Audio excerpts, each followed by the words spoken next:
The views and opinions expressed in this program do not necessarily represent those of Natural Bridges Media or KSQD staff, volunteers, or underwriters. K-Squid thanks Sustainable Systems Research Foundation for supporting Sustainability Now. SSRF provides education, research, and advocacy for regional environmental quality and sustainability-related problems and solutions. Information available at sustainablesystemsfoundation.org. Thank you, SSRF, for supporting community radio. K-Squid.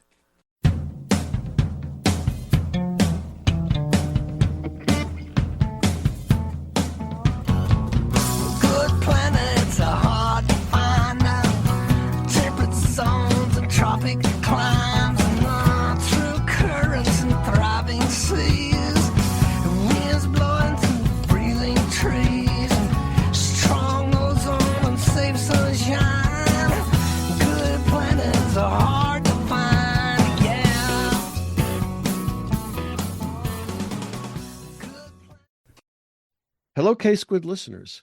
It's every other Sunday again, and you're listening to Sustainability Now, a bi-weekly K-Squid radio show focused on environment, sustainability, and social justice in the Monterey Bay region, California, and the world. I'm your host, Ronnie Lipschitz. We live in a consumer society. Rising consumption is good since it makes the economy grow. At the same time, we face a climate crisis. Rising consumption is bad since it makes carbon emissions grow. People across the global north believe we must reduce emissions, but they're reluctant to reduce their consumption. What can we do? Some advocate ecological modernization by making our goods and services greener. Others argue that only shrinking the economy, degrowth, will do the trick. Maybe both are more mythic than technologically or politically feasible. Can we square the circle, or maybe circle the square, and find a path to sustainability? My guest today on Sustainability Now is Dr. Jean Boucher, and we're going to talk about the promises and myths of sustainable consumption. Boucher is a senior research scientist and Macaulay Development Trust Fellow in Land Use and Societal Metabolism at the James Hutton Institute in Aberdeen, Scotland.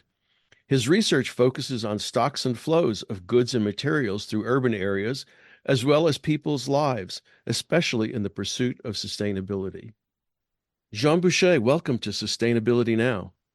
Hi, Ronnie. It's nice to be here. Let's begin with a little background. How would you describe yourself in disciplinary and interdisciplinary terms? What kind of research have you done in the past, and what are you up to at the Hutton Institute? All right. Those are big questions. So I was originally trained as a mechanical engineer, and I did about 12 years as a professional engineer. I did machine design for a while, and I went into new product development, and then I got a bit dismayed when I saw some extreme poverty, and I left that, and I actually went to Catholic seminary. So then I studied philosophy for a year. I was trying to understand the world, and then I did some sort of like missionary type work at the U.S.-Mexico border in sort of these safe houses for immigrants. And I was running out of money because working for the poor, there's not a lot of money. And then I became a sociologist. I decided I wanted to teach. I wanted to get into the heads of white people and teach them about their privilege. And in midway through my PhD degree, I was in inequalities and like social justice scholar, and I ended up getting into environmental sociology. And I was tracking people's attitudes about climate change and how it was affecting their lifestyles, how much they were driving, how much they were flying, things like that in accord, and how that related to their concern about climate change. And from then I went from postdoc to postdoc for I had a different job every 6 years, different postdocs.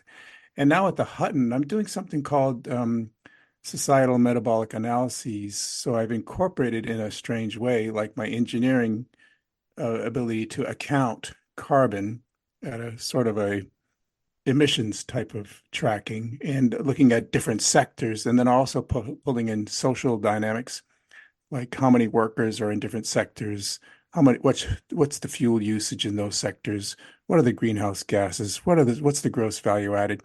And then just looking, if we're going to make net zero by 2045, which some countries are trying to do, so it's kind of an accounting and a relational analysis of looking how maybe you could call them assets and deficits from the social world interacting with our environments, how we extract things, and then how we impact and emit things. And I mean, what would be just to address this, metabolic, urban metabolism that you're doing the work on? I mean, how would you then use that to affect, I don't know, production and consumption? Well, what we say is that we're trying to at least illustrate a relational sort of model, a relational analysis, so that people can see it. So this is so it took me a while to understand metabolism. At first, I was thinking it was like efficiency, but what it really is how things are being distributed through a system. Like I can Right. eat, I'll eat food. My body's going to break it down into proteins and minerals and vitamins. And then my brain's going to use probably more fats, or my liver's going to use something else. So different sectors are using different intensities of energy. And so what we're trying to do is trying to look at that relationship and how it affects money coming in, how many workers, how capital intensive are certain industries, and then trying to track these things and at least getting an accurate picture. Over I, here on this side of the Atlantic, we talk about joined up. I'm in Scotland. We talk about joined up thinking for joined up decision makers. And joined up means really doing the interdisciplinary work. mhm. And in the US, we might call it comprehensive or something like that, but it sort of misses sort of this joined up thinking of what are the trade-offs when we do X, Y, and Z on the environment versus in biodiversity. And then what are the jobs, that type of thing. Yeah, I think the term we're trying to use is systems analysis, but it's not done really very systemically, I think. In reading your stuff and talking to you, I would say you're a student of human and social behavior, what people believe and whether they or not they actually practice what they believe. I mean, is that a close enough description? Yeah, that was my original training. I do think of myself as something of a behavioralist. Well, yeah, again, not a quantitative behavioralist, I think, right? But A little maybe bit, a yes. little bit, yeah. What my question was, how does the metabolic work link to individual behaviors? I mean, we'll get beyond that a little bit later, but um, there seems to be a kind of a problem, at least the way that you see it practiced, right? Which is that there's no the transmission system from the kind of macro understanding of what's going on to the micro behaviors is kind of wonky. I agree with you, and thanks for getting back to the question because I didn't feel like I answered it. This stuff is really intertwined. If we're gonna sort of quote unquote save the planet, if we're gonna do this system change, there's gonna have to also be individual change. We're gonna need bottom up, top down, middle initiatives and that type of thing. So for instance, the let's talk about electric cars, right? So I don't know that people are specifically saying these things, but there sort of seems to be this idea we're just going to switch to electric cars and then, go on like how things were. You know what I mean? Right, right. So, and that sort of cushions in some ways human behavior. And okay, I can still, drive around with, 2,000 pounds of steel wherever I want to go, and I could still live in the suburbs and not have to get on a bus. These types of things, and it lends itself really nicely to technological fixes. And corporations can still be corporations, and they can keep doing what they've always done too. And so there's not actually a lot of change happening there. But there is in the supply chain, we know that there is a bunch of change, right? Who's doing what? And are we going to be keeping fossil fuels in the ground? Are we now doing more lithium mining? Are there more human rights abuses? It's a whole nother set of questions. Some people call it problem shifting rather than actually problem solving. Mm. Well, what I really wanted to talk about was sustainable consumption, because I think that's at a different level of complexity. I mean, it's not that it's not a complex issue, but it's not like metabolism.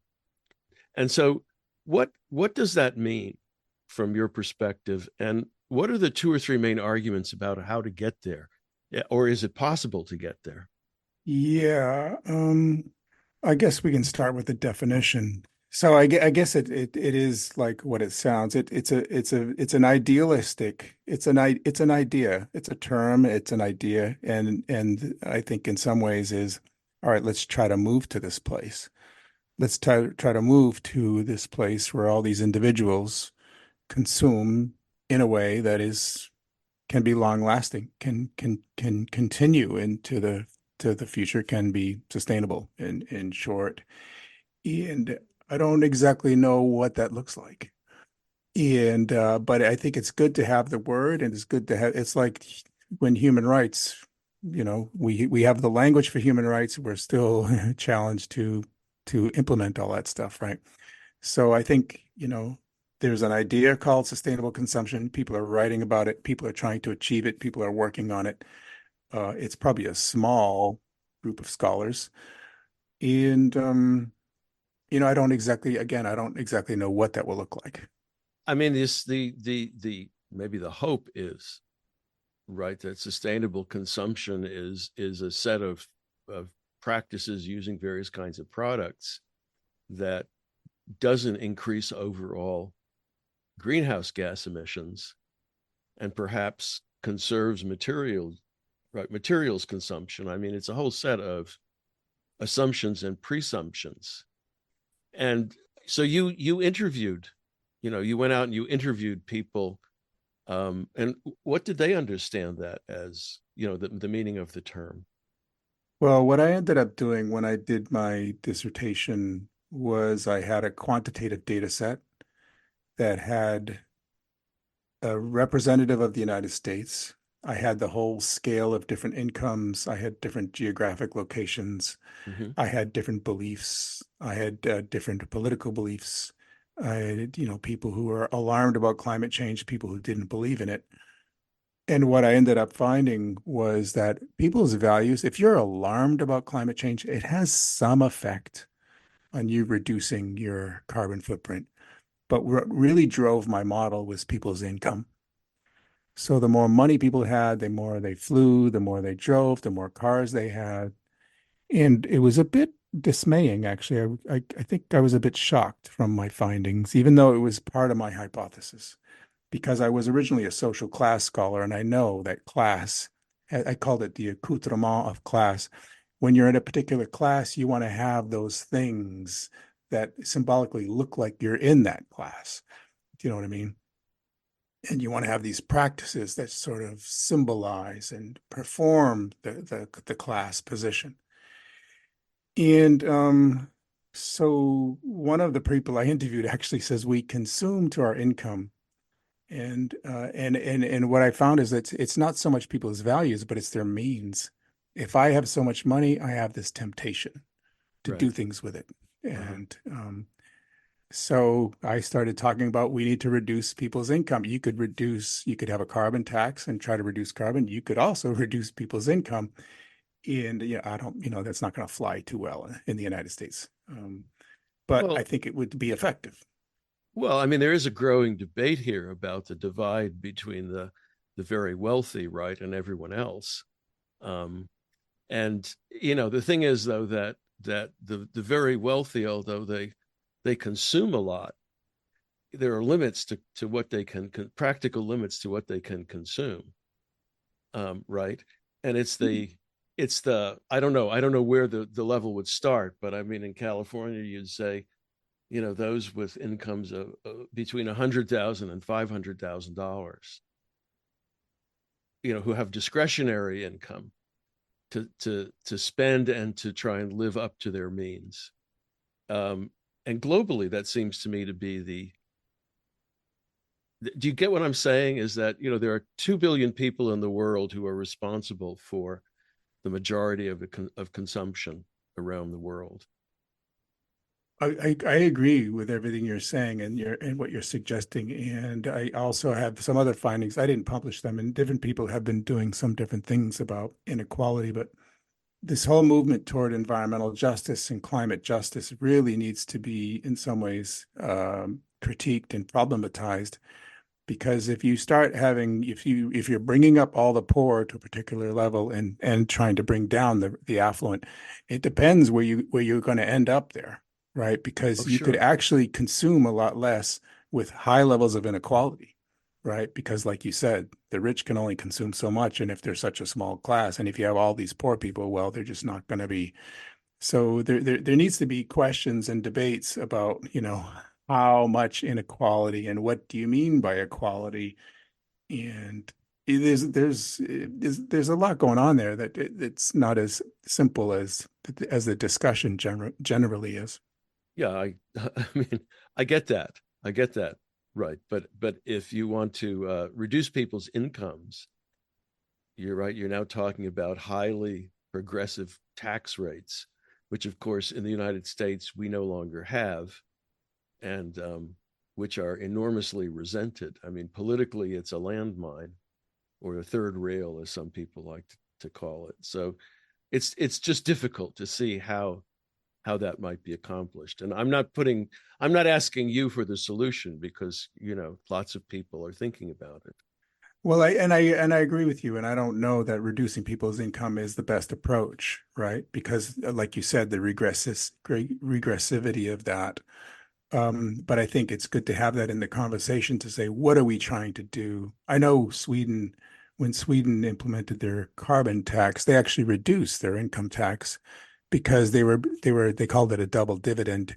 Oh, we could make money. We can bring in revenue by Yeah, taxing yeah. carbon, and then we could give people money who need it.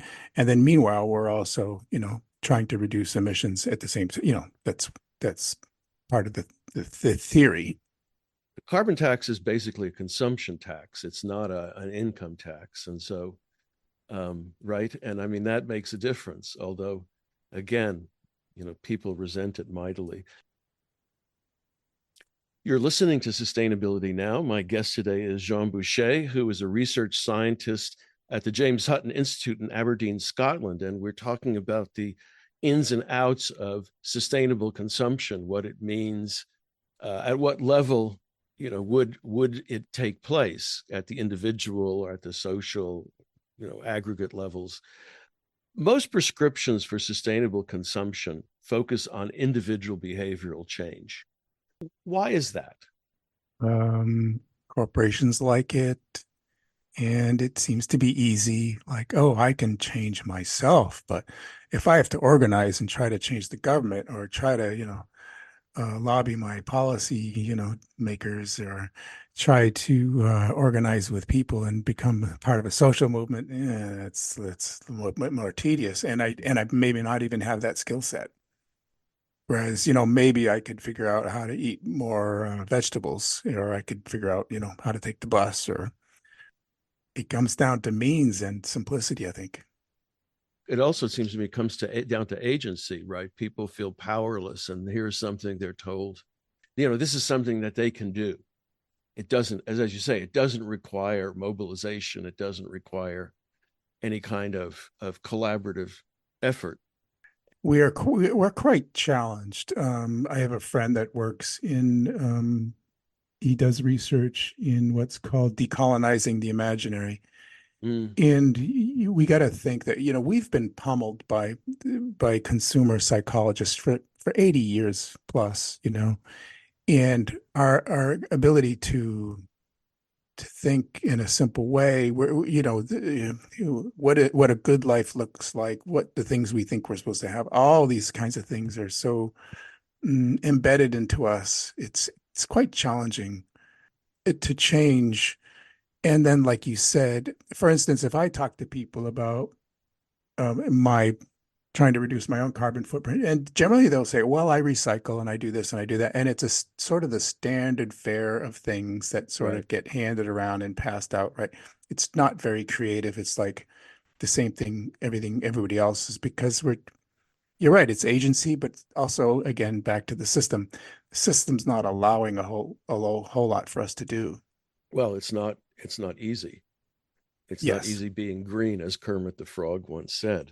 Um, and especially, I mean, if you take life cycle issues right into account, if you have solar on your roof, there's nothing about how the stuff was produced or where it will go when its lifetime is ended, right? It's a very sort of time limited action. And I know Yes. that in California, people recycle, but then there are all of these questions about where does this stuff end up? Or is it being recycled or is it being landfilled? And what is actually the long-term consequence of just throwing stuff in your bin? I think there's a lot of conversations that need to get broadened out into and include a larger set of publics. I was at a battery, this cutting edge battery manufacturer here in the United Kingdom, and they were, there's all this high end. It's very technological. There's a lot of competition in this field for new batteries. And I said, "Do you have time to think about the recyclability of your materials?" He goes, "No, we don't have time for that right now. We'll have to deal with that later."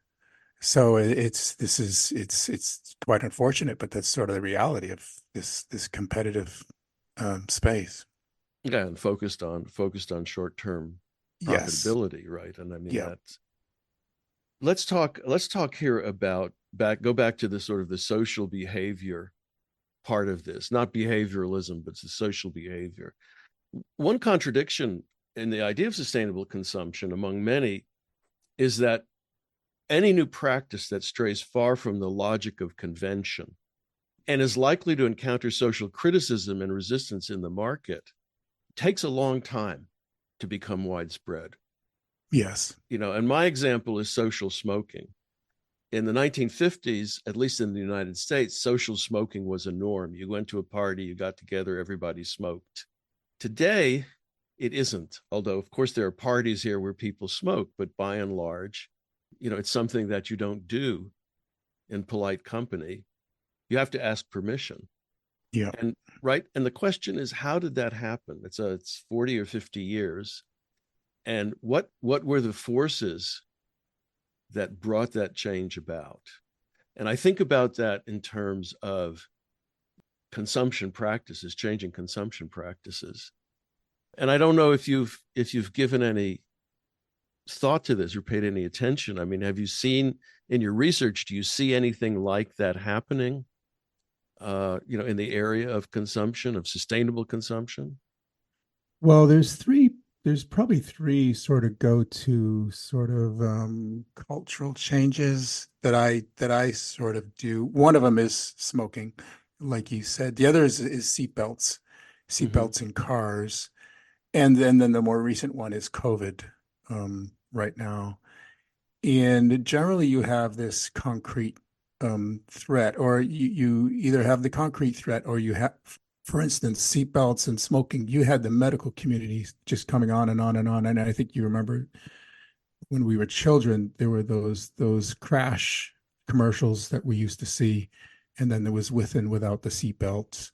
And there was a time where cars didn't even come with seatbelts themselves. So you had to get the producer to put the seatbelts in.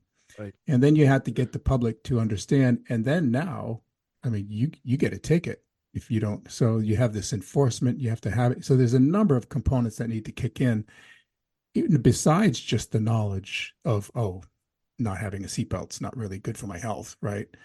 And it's the same thing, with smoking. It's more than just having the knowledge that it's bad for me, or what happened with COVID. I think thinking about climate change, we need a COVID type response from governments. We saw that governments could swoop and do things, and people generally listened. Some of the media concentrated on protests and the pushback, but most people listened to the government during COVID and did what the government prescribed with this idea of this concrete threat, right? So Anthony Giddens, sociologist, talked about, he called it the Giddens paradox. He named it after himself, which was people aren't going to do anything about climate change until it's too late. It's a bit dark, but it seems to be in some ways human nature to do I really have to do this now? Oh, okay. Yeah.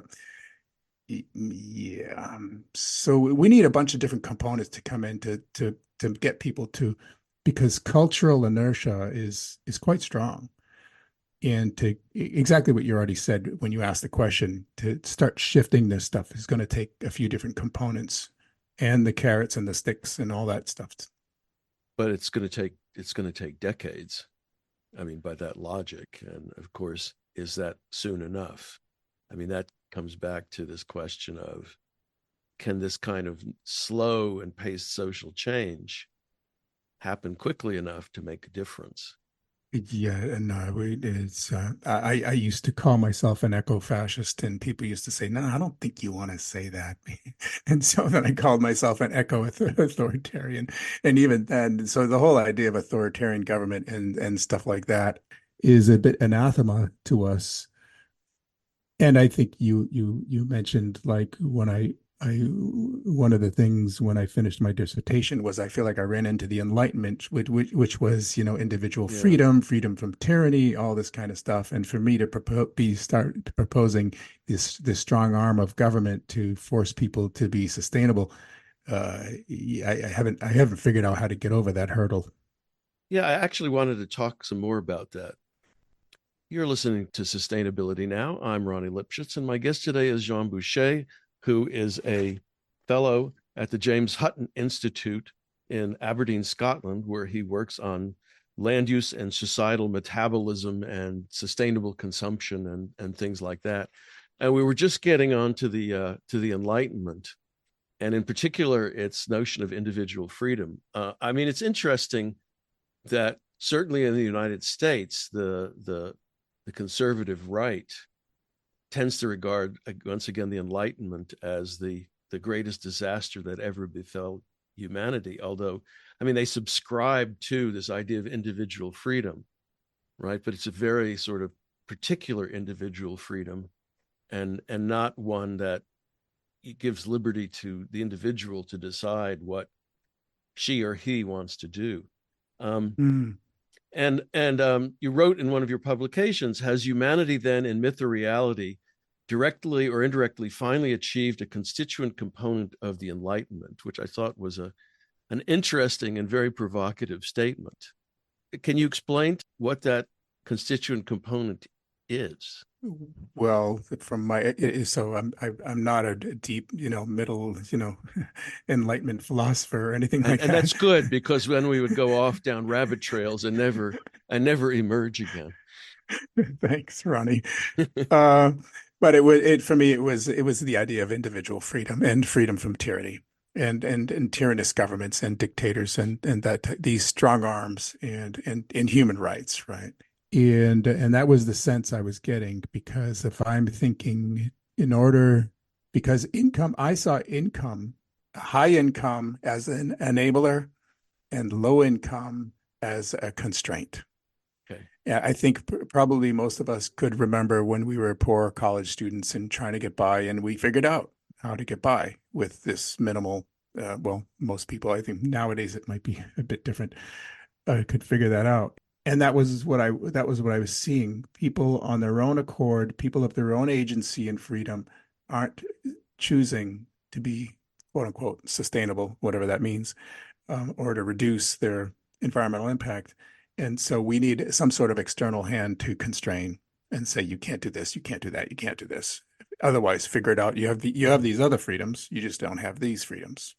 Well, think about another way to look at this, okay? And that is that, people talk about the sort of the balance between the individual freedom and social well-being. Let's put it that way. I don't want to use the term security, right? And COVID was a great example of that, right? Is that for the social benefit, people weren't required absolutely to go out and get vaccinations, but there's a lot of pressure to do that. And of course, it was overturned in the courts in some cases, right? When the state said, well, this will be good for all of us. And the flip side of that is of course that, individuals may not benefit or have an interest in engaging in that kind of social behavior. your argument then is that this constituent of the Enlightenment, the individual freedom, works against any kind of social conscience. I don't know what to call it exactly. I mean, we do have social conscience, right? Most of us do. But by the same token, when it's something that requires us to change what we're doing on a larger scale level, we may resist. And it's sort of the resistance to vaccination. Yeah, I mean, I would venture to guess that the United States, if we're going to talk about the United States, is probably the most individualistic country that ever existed. Maybe I shouldn't say it that way, but I would think in my experience in other countries has been there is a bit more communal. They're a bit more communal, and there was an old term that used to get thrown around called the common good. Not that I'm saying I'm hearing that a lot, but I think these are sorts of things, and I think capitalistic thinking has just I mean I was actually raised Catholic, which is a bit more communal, but I was going to school and learned about capitalism, and I needed to join the ranks and do status climbing and try to achieve and all these kinds of things. I wasn't so much thinking about helping other folks. So there is this idea called green competition, right? So if you see me with an electric car, or we actually have evidence that if I get a solar panel on my house, that the chances of my neighbors getting the solar panels is going to increase. And so there's this visibility effect, and there can be this thing called green competition where we all start, even some of the people I interviewed, there's sort of this frugality. These two sisters, they were very frugal, and they used to compare how cheap clothing they could buy. Look at this great dress I got for only, $5, that type of thing. But I mean, so there's that dynamic, the way culture can morph and change into a better direction. But again, we're being pummeled by all these different ideas of consumer marketers of the next best thing or the next phone or I mean, there's always some new thing that we're supposed to have, and there is actually a social movement right now. Just it's kind of going in the wrong direction, right? When you say social movement, what do you have I in mean, mind? just the way there's this thing in sociology we call drift, like the way people consume. When you think you should have a car in your life? When do you think you should have your own home with your own yard? When do you want to move to the suburbs? I mean, in the U.S. mind, or the middle class, the view of the American dream and the middle class, I Right. mean, there's still a lot. I mean, that's a bit of a myth, but there's also a concrete reality that comes with that myth. Yeah. Going back to this, I mean, it's not exactly peer pressure, it's peer competition, right? Keeping up with the Joneses, right? If they've got a Yeah, solar panel, if they've yeah. got a Cadillac, right? In my classes, I used to say, the ideal car is a 1968 Volvo. It's not big, it's fairly fuel efficient. It's not difficult to repair, although I don't know if it was difficult to repair or not. But everybody around here is buying Teslas, Mm, and I think it's as much, status it is. as it is, anything else. And it being a fairly high end vehicle, its impact on sustainability is kind of questionable. Yes, it is. When you talk this way, when you mentioned the Volvo, I spent some time in Cuba, and there's all kinds of Yeah. 1950s cars still running, and in the U.S. we've thrown away how many iterations of cars, and I know people who every 4 years they're trading in their Mercedes for another one. And kind of in those elite circles, I mean, that's almost to be expected, right? I'm always Hmm. have the latest, greatest car, and I'm always kept up to date. I don't want to have an old car. I don't want it to break down on me someplace in a weird place. But if it's fairly simple to repair, it's probably easier to find someone who can repair it, right? Yes, Than yes, if it's very, complicated and full of electronics and requires a PhD in yes, in yeah, electrical yeah, engineering to fix. yeah. I want to get back to the individualism and the Enlightenment. You wrote in the piece that I cited earlier, the human quest for freedom from tyranny has become something of a power to pollute and degrade one's environmental surroundings. And then you wrote, strong policies of constraint are necessary to corral a hegemonic consumption culture that has for many centuries prized and sought its freedoms from constraint. Right. And this gets back to however you describe yourself. I imagine you've thought about what those policies of constraint might look like, and maybe you can say some more about what you might imagine that to be. Yes, I have given some of this some thought. And then there's the actual creative ideas, and then there what would actually get any traction, right? So Well, we needed cars to create suburbs, and now we have suburbs, and now we got it. We need cars because of the suburbs. This is going to be a very tenacious thing to try to turn around. I have colleagues working in what they call compact cities, right? Where you get into a flat, you're sharing resources with somebody else. Maybe you even have a flatmate. I mean, for some people, this might be anathema. Who want, I want my own house, I want my own yard, I want my own pool, I want my. So I think we really need to up the ante on what it costs for people to have these large homes out in the suburbs. How much land do you have? I mean, I don't know any other way but to have this big stick in that kind of space. You've probably spent some time in Europe, and it's probably no accident that they're not have as much sprawl as U.S. cities, right? And there's more concentrated people. It's an older place. There's been less resources. Granted, a lot of resources in Europe come from other countries, right? But it's a bit more culturally embedded. As soon as I land in the U.S., I just start noticing all kinds of things are just bigger. Well, I mean, cities in Europe grew up around walking, right? Yes. And then so changing the architecture takes work. I mean, Paris, of course, is an example of changing the architecture, right? The Haussmann's wide boulevards. Whereas in the United States, once you get west of the Appalachians, walking was really not the reason. I mean, cities were not organized around walking, and of course, Los Angeles then is the epitome of the opposite of that. Yeah, and I would, I'm not sure if it's so bold to say we didn't have to. We didn't have to do that. No, but we had the space, right? I mean, Yeah, that's the we had the space, we had the means.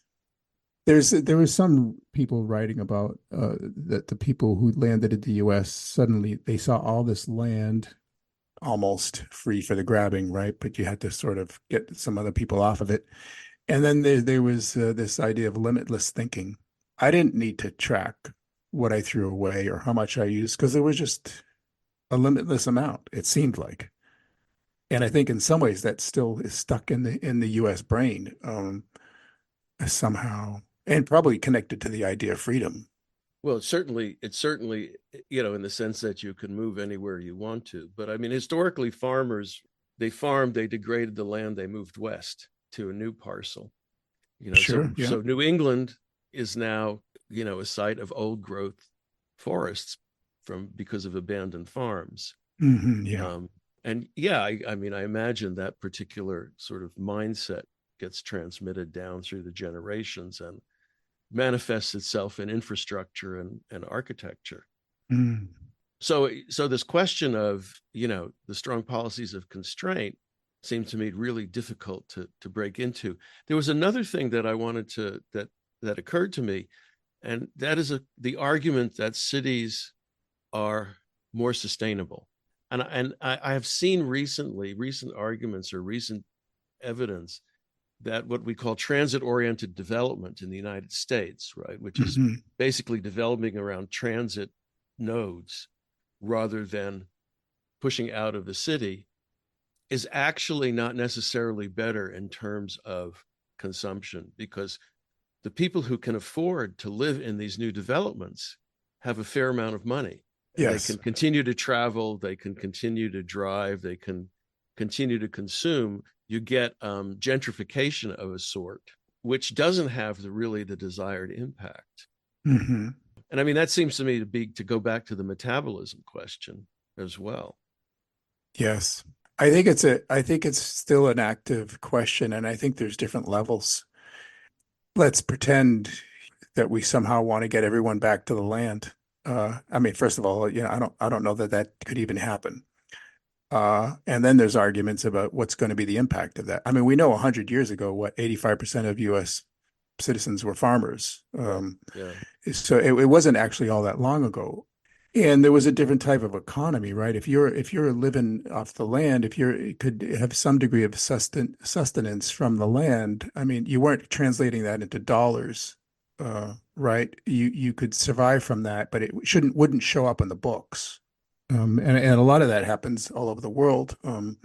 So I think it has to do with degree in some ways, that if we're going to have these very intensive urban places, how do we lower that impact? Is it about more compact cities? Maybe it is more walkable cities, more types of, or, what's the next level?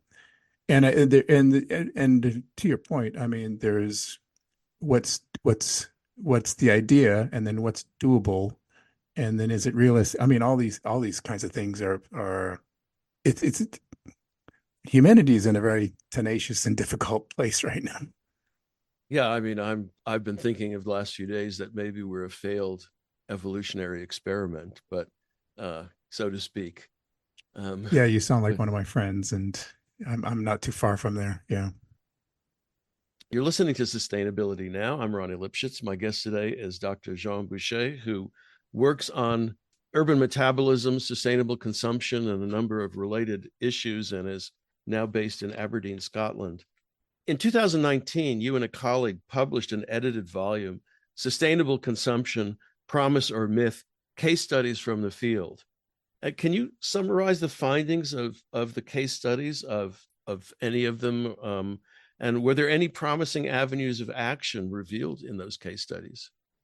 Sure. I'm not sure I could summarize it. It was from 2019. I was recently I watched an interview of a studio musician, and then he was just saying, "You could imagine I don't practice my old riffs." So, in some ways, maybe that's an Sure. excuse for not doing my homework. But no. So what happened was there was a sustainable consumption conference, and I was asked if I could pull together some of the papers and maybe get this book out. And after 2.5 years, managed to pull it off. And so what we had was this sort of eclectic set of examples of carrot mobs that would go and consume particular types of items or green things from certain stores. Or Excuse me, there what's a was carrot mob? You'll have it to was something to do clarify about that. carrots and sticks, and you get a group of people to go and support a I particular see. store who was I doing see. these very positive things. So you would get a group of people trying to sort of not Well, artificially. move the market, right? Exactly, yes. Yeah. And then there was also someone who was doing sort of work in old office furniture and finding ways that other people could use old office furniture.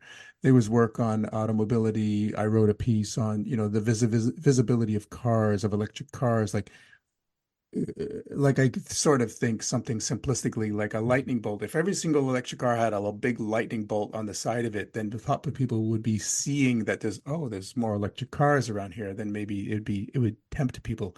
As it is, like I don't know if something's electric car until I can't hear it. I go, oh, I can't hear that car, but it's right there. Oh, it must be electric, right? I have to interject here that Sure. more recent models make sounds so that you can hear them, especially when they're backing up.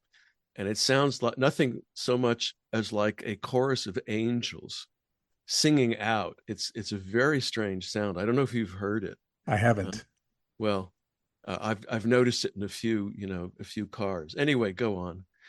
Yeah, and then there was some stuff on compact cities and then flying and stuff like that. And when I wrote in the epilogue, I wrote it sort of ended up being sort of like I called it cherry pickings from the field. And cherry pickings can sometimes be derogatory, but what I also found were these were possibilities. These were studies of areas where people were being creative and trying to do sustainable things that were different, right? Mm-hmm. And whether all those things are sustainable in themselves, are there enough of these sort of cherry picked sort of different types of things? Probably not.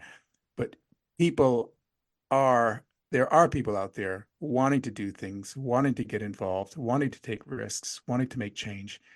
I'm just not sure there's enough of them, right?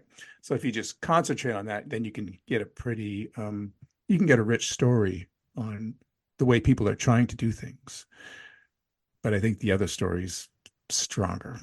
In these case studies, did the writers of the papers make any note about the income levels of the people who were, engaging in these practices? I think some did and some didn't. I mean, my study was cross incomes, so I was looking at different incomes anyway. And I don't remember that. But I think, there were a couple like back to the land communities and stuff like that. And probably to your point, there's probably sort of this middle class, educated, white sort of population that's, has the time and able to take the risks to do these kinds of different types of cultural things. Yeah.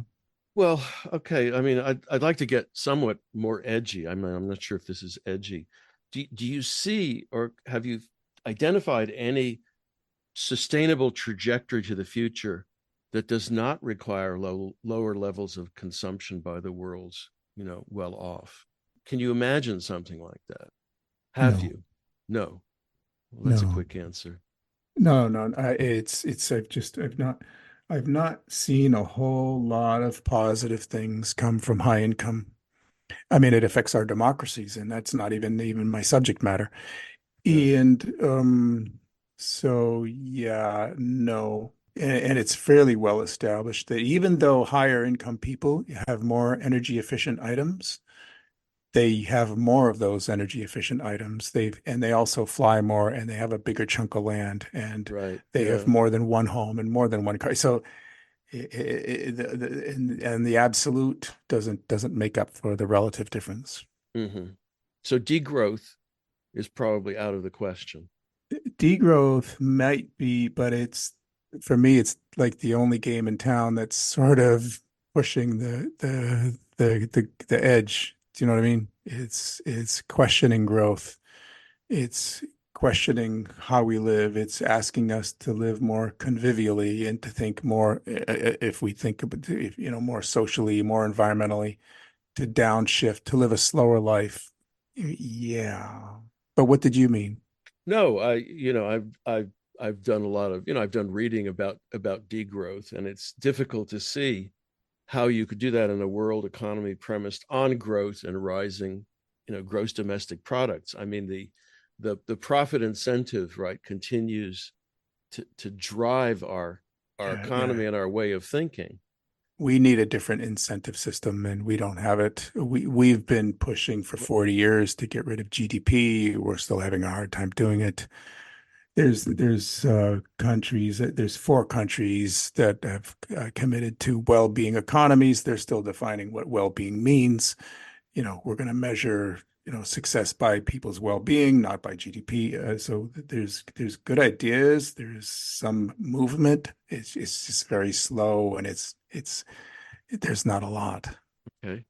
Is there anything that we might not have covered that you'd like to bring up? I suppose the question of hope generally bothers me, and I suppose the urgency and I guess maybe the radical nature of social activism. I feel like we're going to have to get more. You mentioned the word edgy. I think our activism is going to have to get more edgy. I've done some activism, and it's you actually need to do something edgy to even get into the news, to even get noticed. Unfortunately. Can you give us some examples? Well, you got to throw orange paint at a building, or you got to, block something and get arrested, or you got to, and even then, sometimes the media doesn't cover you. Well, even if the media covers you, it passes. I mean, eventually it falls out of the news. So, um, Yes, right, yes, and people get annoyed if the highway gets blocked. Right, you might not be generating support. yeah. And these things are quite hard to measure. Impact is very difficult to measure. Like people might like to think, Greta has made, some sort of impact. She's got more young people involved. She probably has, but how do you exactly measure the impact of a Greta on European policy? very, very difficult. But I think Yeah. it all becomes part of the puzzle, right? We know at one point women couldn't vote, and we know now that they can vote. And we know there was a lot of long, hard push for that in many different types of ways. And a lot of people suffered and sacrificed to push for that, right? So as a sociologist, I'm thinking like everything and anything you can do to try to move the needle, like let's do it. Mm. All right. I guess on that optimistic note, that note of hope, we're done here, right? Yeah, thanks, Ronnie. Yeah, thanks very much, Jean Boucher, for being my guest on Sustainability Now. You're welcome. You've been listening to an interview with Dr. Jean Boucher of the Hutton Institute in Aberdeen, Scotland, where he studies urban metabolism, consumer behavior, and other climate-related issues.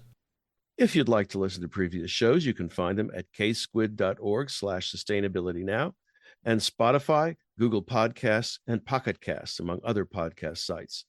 So thanks for listening, and thanks to all the staff and volunteers who make K-Squid your community radio station and keep it going. And so until next every other Sunday, Sustainability Now.